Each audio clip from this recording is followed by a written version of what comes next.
I think we can start forgetting about old, cheap Turkey and welcome new, expensive Turkey. In this video, I want to explore some of the ideas and impressions and my analysis and share it with you because things are changing. I don't think it's short-term change. I think it's a long-term. I think we're going to see entirely different country. Remember to subscribe, remember to leave some comments, likes, and share this video with somebody who may benefit from that. The approaches and the strategies which government adopted will have a long-term effect.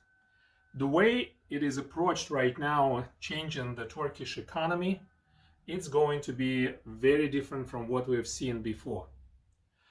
I have a list of new things, some news for you, which I'd like to share also. Let's start with the minimum salary. As it was said before, that minimum salary was increased from $17,000 to $22,000. But minimum salary for the government employed workers is even higher. It's over $30,000. And that, my friends, is a very different country. It's a very big change. I don't believe that Turkey will be relying on inflation anymore. The approach it's taken now is likely to squash inflation in the long term forever. Well, forever is a big word, but for quite a while. Inflation, in a way, is a taxation. And the way the new Minister of Finance is passing the laws, making the policies, it's going to collect taxes in a different way, in a Western way. Because from what I've read, and I'm not introduced to him in any way, but from what I've read, I think he worked in the West, he saw how it works, and he is trying to implement it here. Granted, he has to work with people who worked under old policies, and it is likely it will take some time before this policy will be fully in effect and people will follow the ideas and understand ideas, but I think it's coming. Why you English speakers need to know about this minimum salary? It's simple. Most of the policies when you apply for residency in Turkey, they are based on a minimum salary. And when you have a sponsor and you're applying for Turkish citizenship based on your tapu residency, if you have to have a sponsor, that sponsor will have to show income in an amount which is 1.5 times minimum salary, etc. There is a formula. I'm not going to go into details because this video is not about that. I'm just saying it's important to follow it. If last year when you were applying for touristic residency, you would have to show income 1.5 minimum salary to the government, and it was 30% less. This year it will be 30% more. And it may change.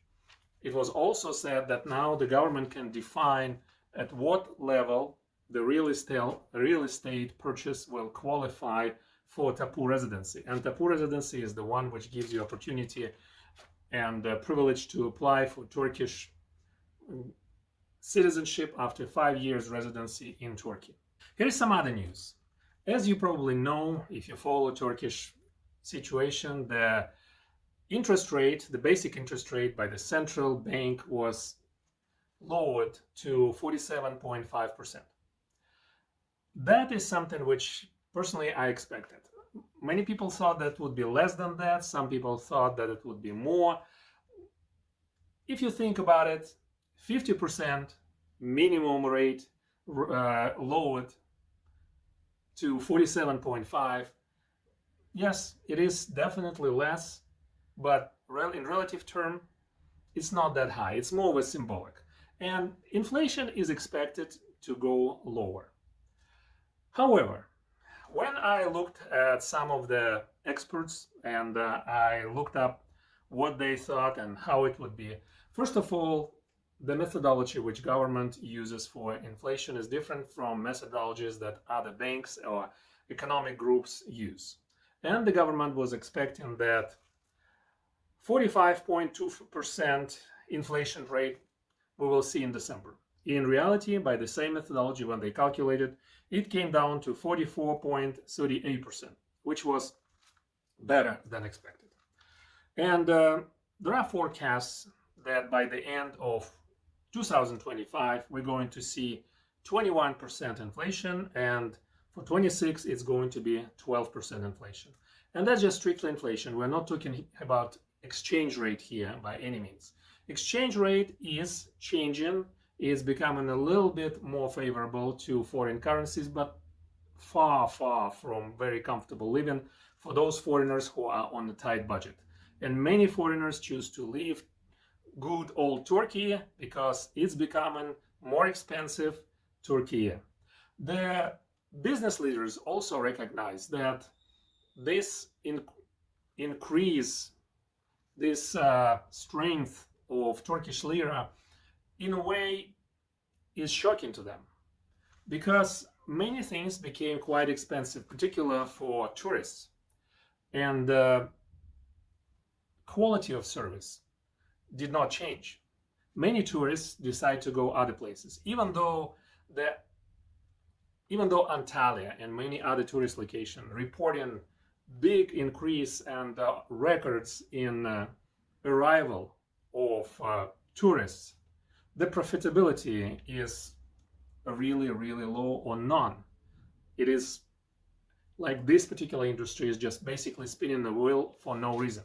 It's like, you're running fast and then you're running faster, but you're not making any more money or you're not producing any more energy.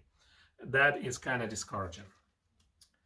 The other interesting news is that JP Morgan and Goldman Sachs, Morgan Stanley forecast that inflation will be 25% by the end of 2025.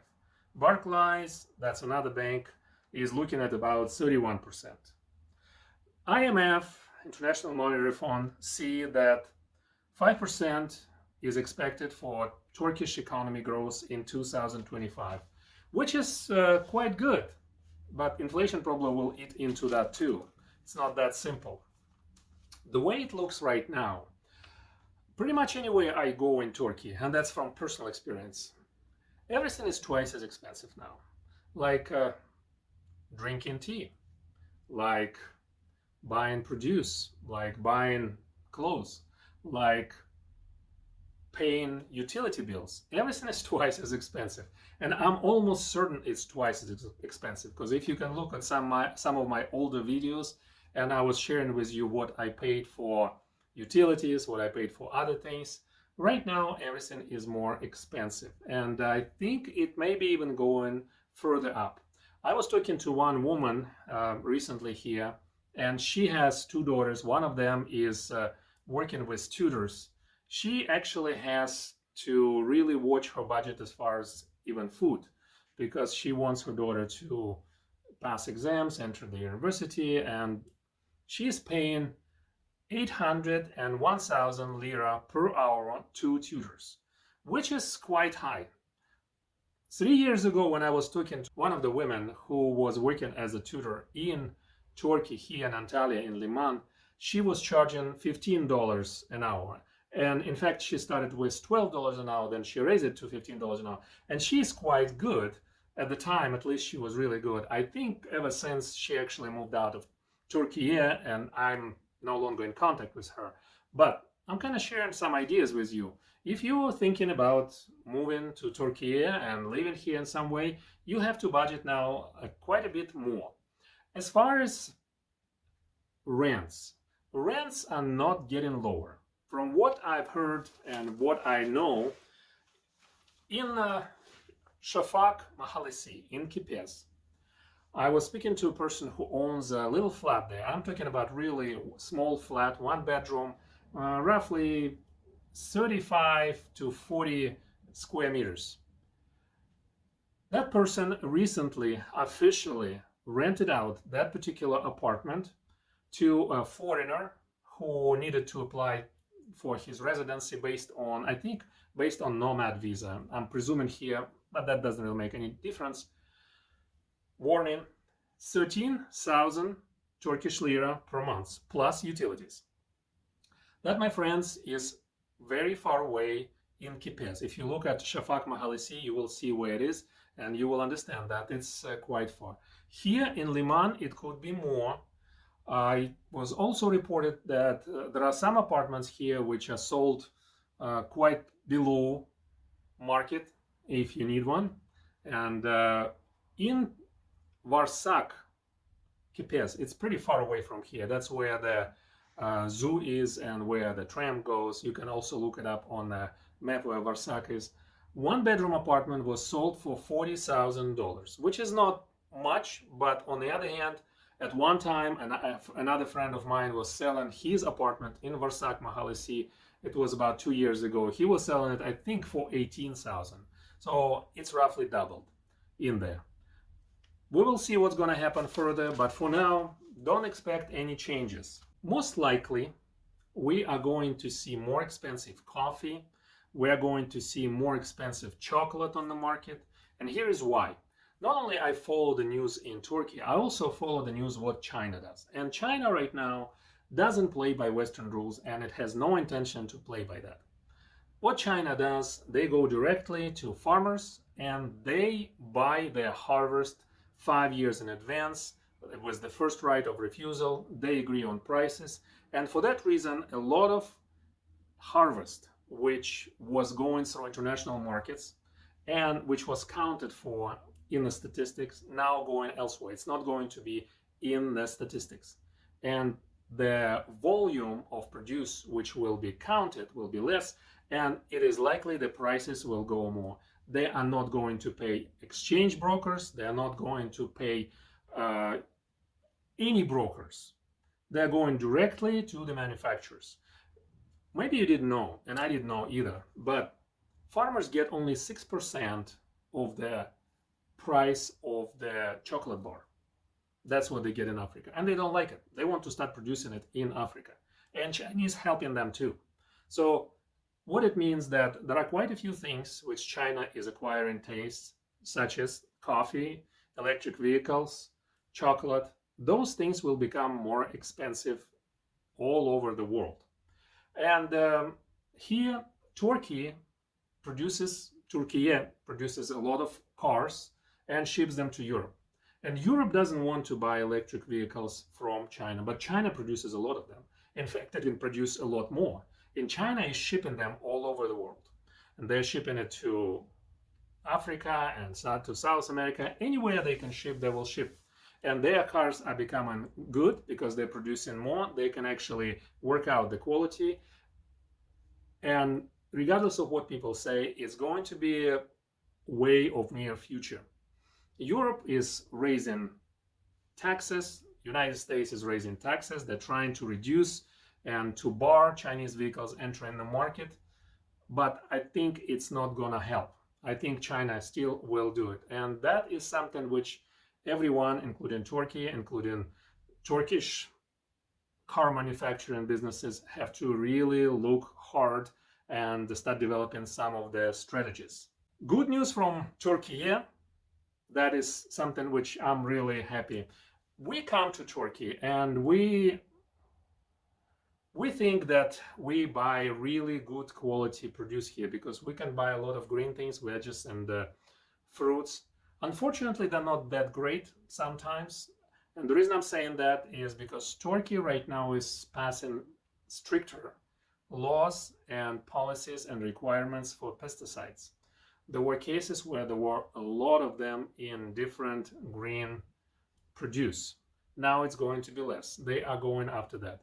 From every way I look at it, there are some good initiatives. How they will pan out, whether this law will be truly enforced or not, I don't know. But there is a good push in the right direction.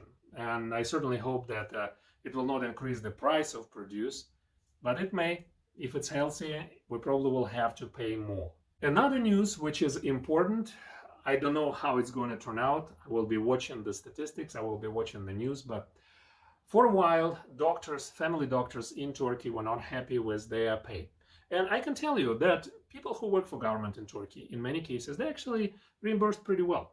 Like if you're a professor in a Turkish university, you're making about 3,000 euro per month.